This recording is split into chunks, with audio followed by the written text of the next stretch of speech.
बॉलीवुड और real estate का नाता तो काफी पुराना है, लेकिन हाल ही में बॉलीवुड के एक बहुत बड़े परिवार ने ऐसी डील की है जिसके चर्चे तो खूब हो रहे हैं। पर असली कहानी वो नहीं है जो सुर्खियों में है। असली कहानी तो उन सुर्खियों के पीछे छिपी है।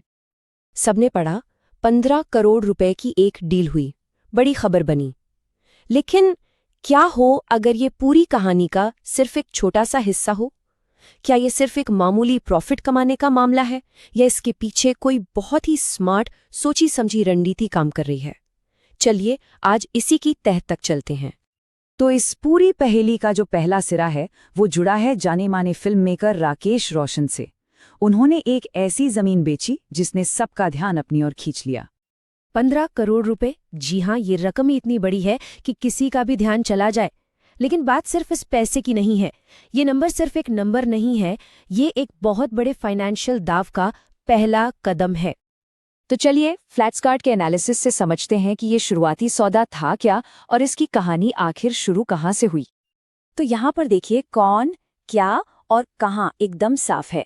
पुणे के मार्केट से ये एक बहुत ही क्लीन और हाई वैल्यू एग्जिट था, और वो भी ऐसे टाइम पर जब लग रहा था कि मार्केट अपने पीक पर है। बिल्कुल सही समय पर सही चाल। लेकिन यहाँ से कहानी में एक दिलचस्प मोड़ आता है। पुणे की ये डील कोई अकेली घटना नहीं थी। असल में ये एक बहुत बड़े और सुनियोजित फाइनेंशियल गेम का हिस्सा थी। क्योंकि ये इकलौती बिक्री नहीं थी। जब हमारी एनालिसिस टीम ने डेटा को खंगाला तो एक पूरा पैटर्न सामने आया। एक के बाद एक कई सौदे हुए, और जब उन सबको एक साथ जोड़कर देखा गया तो असली रणनीति साफ हो गई। तो आगे क्या हुआ? और ये देखिए, यहाँ पूरा का पूरा प्लान शीशे की तरह साफ हो जाता है। एक तरफ 21 करोड़ रुपए से ज्यादा की प्रॉपर्टीज बेची गईं, और दूसरी तरफ उस पैसे से लगभग 2 गुना यानी 47 करोड़ रुपए से भी ज्यादा का इन्वेस्टमेंट एक बिल्कुल ही अलग तरह की प्रॉपर्टी में किया गया। अब इस पूरी कहानी का सबसे जरूरी हिस्सा सामने आता है। ये सिर्फ खरीदना बेचना नहीं है, ये है इन्वेस्टमेंट की सोच में एक बहुत बड़ा बदलाव। इसी को कहते हैं ग्रेट पोर्टफोलियो पिवट। असली खेल तो यही है। तो देखिए, सबसे अहम बात क्या है। उन्होंने उन पैसिव एसेट्स से पैसा निकाला, मतलब ऐसी प्रॉपर्टीज से जो बस पड़ी रहती हैं और जिनकी कीमत बढ़ने का इंतजार करना पड़ता है, और पैसा लगाया एक्टिव एसेट्स में जो हर महीने किराए के तौर पर इनकम देती हैं। और ये सारा खेल उनकी फर्म HRX डिजिटेक LLP के जरिए हो रहा है। उन्होंने मुंबई के सबसे ज्यादा डिमांड वाले अंधेरी कॉरिडोर में कोई छोटा मोटा नहीं बल्कि 30,000 स्क्वायर फीट से भी ज्यादा का प्राइम ऑफिस स्पेस खरीदा है। ये कमर्शियल रेंटल इकोनॉमी पर एक बहुत बड़ा और साफ दांव है।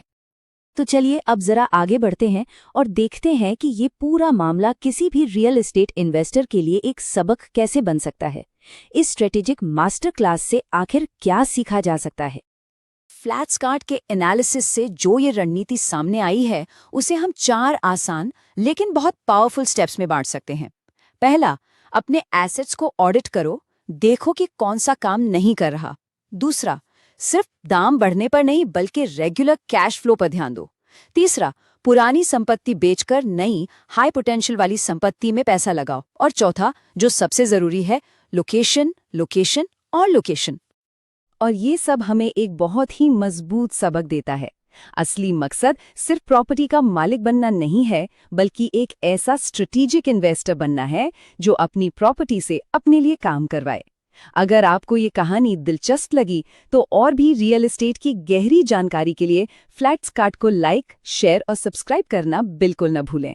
डिस्क्लेमर: प्रस्तुत जानकारी सार्वजनिक रूप से उपलब्ध रिपोर्टों और फ्लैट्सकार्ट के विश्लेषण पर आधारित है। इसका उद्देश्य किसी भी पक्ष पर आरोप लगाना या उसे बदनाम करना नहीं है।